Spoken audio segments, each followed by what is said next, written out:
മക്കളെ, മാർക്കണ്ഡേയ മഹർഷിയും യുധിഷ്ഠിരനും കാമ്യകവനത്തിൽ വെച്ച് കഥകൾ പറയുകയായിരുന്നു. വനവാസകാലത്ത് അനുഭവിച്ച ദുഃഖങ്ങളെക്കുറിച്ച് യുധിഷ്ഠിരൻ മാർക്കണ്ഡേയ മഹർഷിയോട് പരാതി പറഞ്ഞു. അപ്പോൾ ഇതിലേറെ ദുഃഖം അനുഭവിച്ച ശ്രീരാമൻ്റെ കഥ മാർക്കണ്ഡേയ മഹർഷി യുധിഷ്ഠിരനോട് പറഞ്ഞു. പിന്നീട് യുധിഷ്ഠിരൻ്റെ ആഗ്രഹപ്രകാരം സീതയെ വീണ്ടെടുക്കുവാൻ വേണ്ടി രാവണനുമായി ശ്രീരാമൻ നടത്തിയ യുദ്ധത്തിൻ്റെ കഥയും മാർക്കണ്ഡേയ മഹർഷി യുധിഷ്ഠിരനെ പറഞ്ഞു കേൾപ്പിച്ചു. എന്നിട്ട് എല്ലാ ദുഃഖങ്ങളും മറന്നിട്ട് ഒരു ക്ഷത്രിയനെ പോലെ പ്രശ്നങ്ങളെ ധീരതയോടെ നേരിടാൻ യുധിഷ്ഠിരനെ അദ്ദേഹം ഉപദേശിക്കുകയും ചെയ്തു.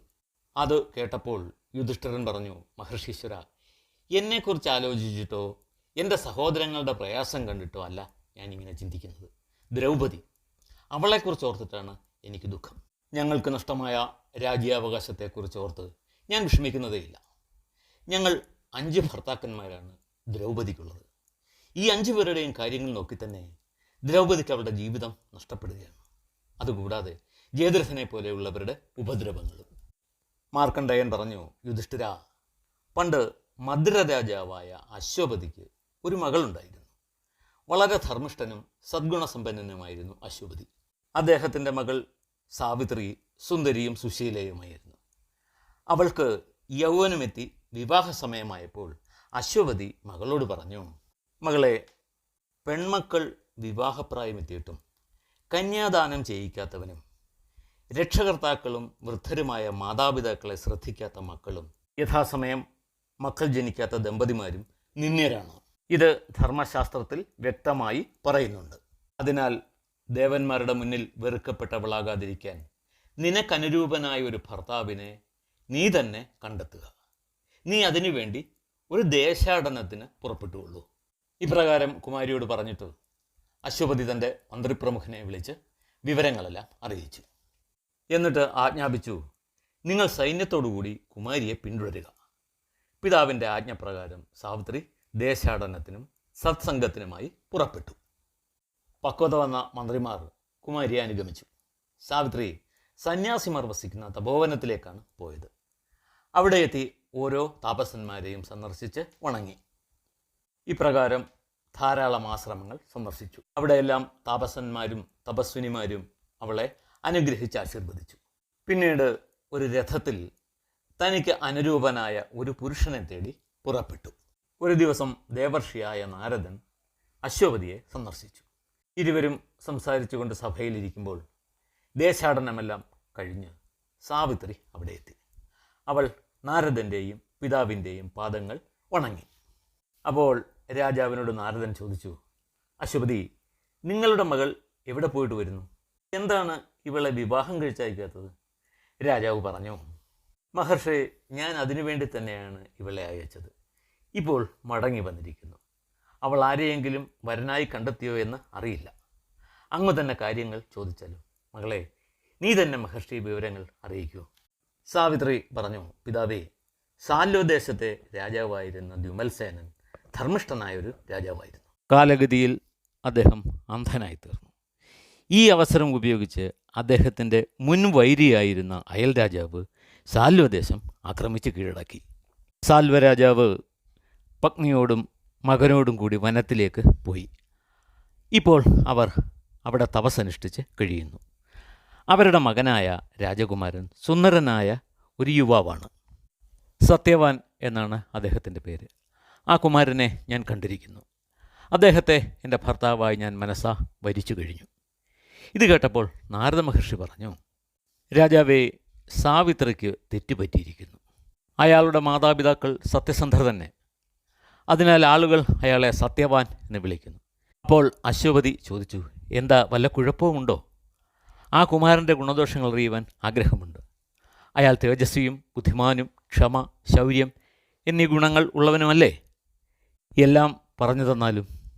നാരദൻ പറഞ്ഞു, ആദിത്യനെ പോലെ തേജസ്വിയാണ് ആ കുമാരൻ, രന്തിദേവനെ പോലെ ഉദാരൻ, ബൃഹസ്പതിയെപ്പോലെ ബുദ്ധിമാൻ. ഇങ്ങനെ എല്ലാ ഗുണങ്ങളും തികഞ്ഞ ഒരാൾ തന്നെയാണ് സത്യവാൻ. പിന്നെ എന്ത് ദോഷമാണുള്ളത്? ആകാംക്ഷയോടെ രാജാവ് ചോദിച്ചു. നാരദൻ പറഞ്ഞു, അവനിലുള്ള സർവ്വഗുണങ്ങളും അസ്തമിച്ചു പോകുന്ന ഒരേ ഒരു ദോഷം അയാൾക്കുണ്ട്. ഇന്നേക്ക് 1 വർഷം തികയുമ്പോൾ ആ കുമാരൻ്റെ ആയുസ് അവസാനിക്കും. ആ ഒരു ദോഷമാണ് അവനുള്ളത്. അപ്പോൾ രാജാവ് സാവിത്രിയോട് പറഞ്ഞു, മകളെ, നാരദ മഹർഷി പറഞ്ഞത് നീ കേട്ടല്ലോ. നിന്റെ തീരുമാനം മാറ്റണം. സത്യവാൻ അല്പായുസാണ്. നീ മറ്റൊരുത്തനെ കണ്ടെത്തണം. സാവിത്രി പറഞ്ഞു, അച്ഛാ, വിവാഹം ഒരിക്കലേ ഉള്ളൂ. അതുപോലെ തന്നെയാണ് തീരുമാനങ്ങളും. ഞാൻ അദ്ദേഹത്തെ കണ്ടു, തീരുമാനമെടുത്തു. അദ്ദേഹം അല്പായുസാണോ ദീർഘായുസാണോ സദ്വൃത്തനാണോ ദുർവൃത്തനാണോ ആരോ ആയിക്കോട്ടെ, എൻ്റെ തീരുമാനത്തിൽ ഇളക്കമില്ല. മകളുടെ തീരുമാനം രാജാവിനെ വളരെയേറെ ദുഃഖത്തിലാഴ്ത്തി. 1 വർഷം കഴിയുമ്പോൾ വിധവയായി തീരുമെന്നറിഞ്ഞിട്ടും മകൾ ഇങ്ങനെ തീരുമാനിച്ചതിൽ ദുഃഖം പൂണ്ട് രാജാവ് നാരദൻ്റെ മുഖത്തേക്ക് നോക്കി. നാരദൻ പറഞ്ഞു, രാജാവേ, സാവിത്രി ദൃഢനിശ്ചയമുള്ളവളാണ്. അവളെ പിന്തിരിപ്പിക്കാൻ കഴിയില്ല. വിധിയെ തടുക്കുവാനാകില്ലല്ലോ. താങ്കൾ അവളുടെ ഇംഗിതം സാധിച്ചു കൊടുക്കുക. രാജാവ് പറഞ്ഞു, മഹർഷി, എൻ്റെ മകളെ പിന്തിരിപ്പിക്കാൻ കഴിയില്ല. അങ്ങ് എൻ്റെ ഗുരുവാണ്. ഗുരുവചനം ഞാൻ ശിരസാ വഹിക്കുന്നു. നാരദ മഹർഷിയുടെ വാക്കുകൾ ഓർത്തും മകളുടെ നിർബന്ധത്തിന് വഴങ്ങിയും അശ്വപതി വിവാഹത്തിനുള്ള തയ്യാറെടുപ്പുകൾ നടത്തി. വിവാഹകർമ്മം നടത്തുവാനുള്ള ഋത്തിക്കുകളെയും ബ്രാഹ്മണരെയും കൂട്ടി തൻ്റെ മകളോടൊപ്പം കാൽനടയായി അശ്വപതി സത്യവാൻ്റെ പിതാവിനെ കാണുവാൻ വനത്തിലേക്ക് പോയി. ആ വനത്തിനുള്ളിൽ തീർത്ത ഒരു പർണശാലയ്ക്ക് മുന്നിൽ ദർഭ വിരിച്ച ഒരു ഇരിപ്പിടത്തിൽ ഇരിക്കുകയായിരുന്നു ദ്യുമൽസേനൻ. അന്ധനായിരുന്നതിനാൽ അശ്വപതി സ്വയം പരിചയപ്പെടുത്തി. ദ്യുമൽസേനൻ തന്നാൽ കഴിയുന്ന വിധമൊക്കെ അതിഥികളെ ഉപചരിച്ചു. എന്നിട്ട് തന്നെ കാണാൻ വനത്തിലേക്ക് വന്നതിൻ്റെ ഉദ്ദേശം ചോദിച്ചു. അപ്പോൾ അശ്വപതി പറഞ്ഞു, മഹാത്മൻ, എനിക്ക് ഒരേ ഒരു മകൾ മാത്രമാണ് ഉള്ളത്, സാവിത്രി. അവൾക്ക് വിവാഹപ്രായമെത്തിയപ്പോൾ അവൾക്ക് വേണ്ടി നടത്തിയ വിവാഹാലോചനകൾ ഒന്നും ഫലം കണ്ടില്ല. ഒടുവിൽ ഞാനൊരു തീരുമാനമെടുത്തു. രാജ്യത്തിൻ്റെ പല ഭാഗങ്ങളിലും സഞ്ചരിച്ച് അവൾക്കുള്ള വരനെ അവൾ തന്നെ തിരഞ്ഞെടുക്കട്ടെ എന്ന്. ഒരു ദിവസം നാരദ മഹർഷി എൻ്റെ കൊട്ടാരത്തിലെത്തി. അദ്ദേഹം എൻ്റെ ഗുരുവാണ്. അപ്പോൾ ദേശാടനം കഴിഞ്ഞ് എൻ്റെ മകൾ അവിടെ മടങ്ങി വന്നു. അവൾക്കുള്ള വരനെ അന്വേഷിച്ച് മടങ്ങി വന്നതാണെന്നറിഞ്ഞപ്പോൾ ഗുരു വിശേഷങ്ങൾ ആരാഞ്ഞു. അന്നവൾ കണ്ടെത്തിയത് അങ്ങയുടെ മകൻ സത്യവാനെയാണ്. ഇത് കേട്ട് ദ്യുമൽസേനൻ പറഞ്ഞു, മഹാരാജാവേ, സ്വന്തം രാജ്യത്തു നിന്നും പുറത്താക്കപ്പെട്ട് അനാഥരെ പോലെയാണ് ഞങ്ങൾ ഈ വനത്തിൽ കഴിയുന്നത്. പണ്ട് രാജ്യവും സമ്പത്തും ഒക്കെ ഉണ്ടായിരുന്ന കാലത്ത് അങ്ങയുടെ രാജ്യമായ മദ്രവുമായി ബന്ധം സ്ഥാപിക്കണമെന്ന് വളരെയേറെ ആഗ്രഹിച്ചിരുന്നു.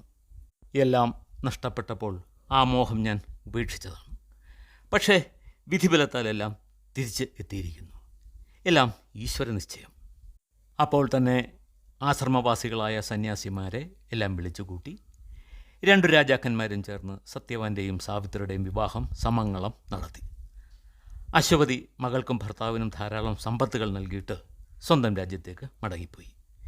പിതാവ് പോയിക്കഴിഞ്ഞപ്പോൾ സാവിത്രി തൻ്റെ ആടകളും ആഭരണങ്ങളുമെല്ലാം അഴിച്ചു വെച്ച് വൽക്കലവും കാഷായ വസ്ത്രവും ധരിച്ചു.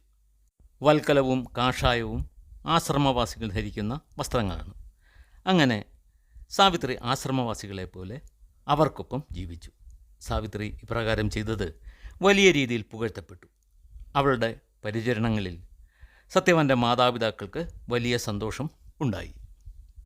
കുറച്ചുനാൾ ആശ്രമം സന്തോഷപൂർണ്ണമായിരുന്നു. എങ്കിലും തൻ്റെ ഭർത്താവിൻ്റെ അന്ത്യനാളുകളിലേക്കുള്ള ദിവസങ്ങൾ സാവിത്രി എണ്ണിക്കൊണ്ടിരുന്നു. ഒടുവിൽ ആ വിധി ദിവസം അടുത്തെത്തി. ഇനി 4 നാളുകൾ മാത്രം. സാവിത്രി 3 ദിവസം വ്രതമെടുത്തു. ആ 3 നാളുകളിൽ രാപ്പകൽ അവൾ ധ്യാനനിരതയായി കഴിച്ചുകൂട്ടി. അങ്ങനെ ആ 4-ാം ദിവസം എത്തി. വിധി നടപ്പാകുന്ന ദിവസം. അന്ന് പ്രഭാതകൃത്യങ്ങളെല്ലാം കഴിഞ്ഞ് സാവിത്രി ആശ്രമത്തിലെ താപസന്മാരെയെല്ലാം കണ്ട് വണങ്ങി. അവരെല്ലാം അവൾക്ക് നെടുമാംഗല്യം ആശംസിച്ചു. ഈ സമയത്ത് ആശ്രമത്തിലേക്കുള്ള ചമത ശേഖരിക്കുവാൻ സത്യവാൻ ഒരു കോടാലിയും എടുത്തുകൊണ്ട് വനത്തിലേക്ക് പുറപ്പെട്ടു. ഇത് കണ്ടപ്പോൾ സാവിത്രി പറഞ്ഞു, പ്രിയനെ, വനത്തിലേക്ക് അങ്ങ് ഒറ്റയ്ക്ക് പോകേണ്ട, ഒപ്പം ഞാൻ കൂടി വരാം. അപ്പോൾ സത്യവാൻ പറഞ്ഞു, പ്രിയേ, നിനക്ക് വനത്തിലൂടെ സഞ്ചരിച്ച് പരിചയമില്ല.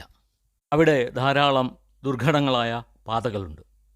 മാത്രമല്ല വ്രതം നോറ്റിരിക്കുന്ന നീ ക്ഷീണിതയുമാണ്. അതിനാൽ നീ വരേണ്ടതില്ല. ഞാൻ പോയി ചമതയെല്ലാം എടുത്ത് വേഗം തന്നെ മടങ്ങിയെത്തിയേക്കാം. സാവിത്രി പറഞ്ഞു, ഉപവസിച്ചതിൻ്റെ ക്ഷീണമൊന്നും എനിക്കില്ല. വനത്തിലൂടെ നടക്കാൻ വലിയ ഉത്സാഹമുണ്ട് താനും. അങ്ങ് എന്നെ തടയരുത്. സത്യവാൻ അപ്പോൾ അതിന് അനുവദിച്ചു. എങ്കിൽ നീ അച്ഛനോടും അമ്മയോടും യാത്ര പറഞ്ഞ് വന്നോളൂ. സാവിത്രി മാതാപിതാക്കളുടെ അനുവാദം വാങ്ങി തിരിച്ചെത്തി. ഉടൻ തന്നെ സാവിത്രിയെയും കൂട്ടി സത്യവാൻ വനത്തിലേക്ക് പോയി. അവിടെ എത്തി കുടങ്ങളിൽ നിറയെ പഴങ്ങൾ നിറച്ചു. അതിനുശേഷം ആശ്രമത്തിലേക്ക് ആവശ്യമുള്ള വിറകുകൾ ശേഖരിക്കുവാൻ തുടങ്ങി. കുറേ മരങ്ങളിൽ നിന്നും വിറകുകൾ ശേഖരിച്ചു. പെട്ടെന്ന് അയാൾക്ക് ഒരസ്വസ്ഥത തോന്നി. ശരീരമാകെ വിയർപ്പിൽ കുളിച്ചു. നല്ല തലവേദനയും അനുഭവപ്പെട്ടു. തളർന്നുപോയ സത്യവാൻ സാവിത്രിയോട് പറഞ്ഞു, പ്രിയേ, നമുക്ക് വിറക് ശേഖരിക്കുന്നത് നിർത്താം. പെട്ടെന്നൊരു തലവേദന, ശരീരം തളരുന്നു. സാവിത്രി ഓടിവന്ന് സത്യവാനെ താങ്ങി. സാവകാശം അവൾ ഇരുന്നിട്ട് അയാളുടെ തല മടിയിൽ വെച്ച് കിടത്തി. സാവിത്രിക്ക് കാര്യം മനസ്സിലായി. നാരദൻ പറഞ്ഞതെല്ലാം അവൾ അപ്പോൾ ഓർത്തു. ദൈവങ്ങളെയെല്ലാം വിളിച്ചുകൊണ്ട് മുകളിലേക്ക് നോക്കി. അപ്പോൾ പട്ടുടുത്ത് സൂര്യതേജസ്സോടുകൂടിയ ഒരാൾ തൊട്ടു മുന്നിൽ നിൽക്കുന്നു. കറുത്ത നിറം, ചുവന്നു തൊടുത്ത കണ്ണുകൾ, കയ്യിൽ കയർ, ഇതെല്ലാം സാവിത്രി വ്യക്തമായി കണ്ടു. അവൾ സത്യവാൻ്റെ ശിരസ് താങ്ങി മണ്ണിൽ വെച്ചു. പെട്ടെന്ന് എഴുന്നേറ്റ് ആ ഭീകര രൂപത്തെ തൊഴുതിട്ട് പറഞ്ഞു, മഹാപ്രഭു, അങ്ങ് ഏതോ ദേവനാണെന്ന് എനിക്ക് മനസ്സിലായി. അങ്ങിപ്പോൾ ഇവിടെ എന്തിന് എഴുന്നള്ളി?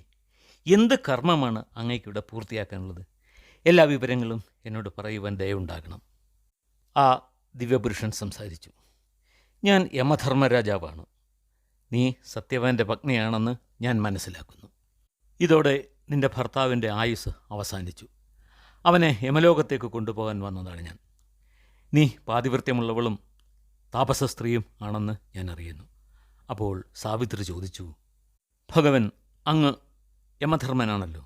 സാധാരണ മനുഷ്യജീവനെ മരണശേഷം കൂട്ടിക്കൊണ്ടുപോകുന്നത് അങ്ങയുടെ കിങ്കരന്മാരാണ്. ഇപ്പോൾ അങ്ങ് നേരിട്ടെഴുന്നള്ളുവാൻ എന്ത് കാരണമാണുള്ളത്? യമധർമ്മൻ പറഞ്ഞു, സാവിത്രി, നിന്റെ ഭർത്താവ് ധർമ്മിഷ്ഠനും നീതിമാനും ശരീര സൗകുമാര്യം ഉള്ളവനുമാണ്. അങ്ങനെയുള്ളവരുടെ ജീവൻ കൊണ്ടുപോകുവാൻ കാലകിങ്കരന്മാരെ അനുവദിക്കാറില്ല. ഞാൻ തന്നെ നേരിട്ട് കൊണ്ടുപോവുകയാണ് ചെയ്യുന്നത്. എന്നിട്ട് യമൻ സത്യവാൻ്റെ ഉള്ളിൽ നിന്നും പെരുവിരലോളം മാത്രം വലിപ്പമുള്ളതും കയർ കൊണ്ട് കെട്ടിവരിഞ്ഞതുമായ ജീവനെ പുറത്തെടുത്ത് തെക്കുദിക്കിലേക്ക് നടന്നു. ഇത് കണ്ട് സാവിത്രി ഉറക്കെ കരഞ്ഞുകൊണ്ട് യമധർമ്മന് പിന്നാലെ ചെന്നു. ഈ കഥയുടെ ബാക്കി ഭാഗം നമുക്ക് അടുത്ത ദിവസം കേൾക്കാം.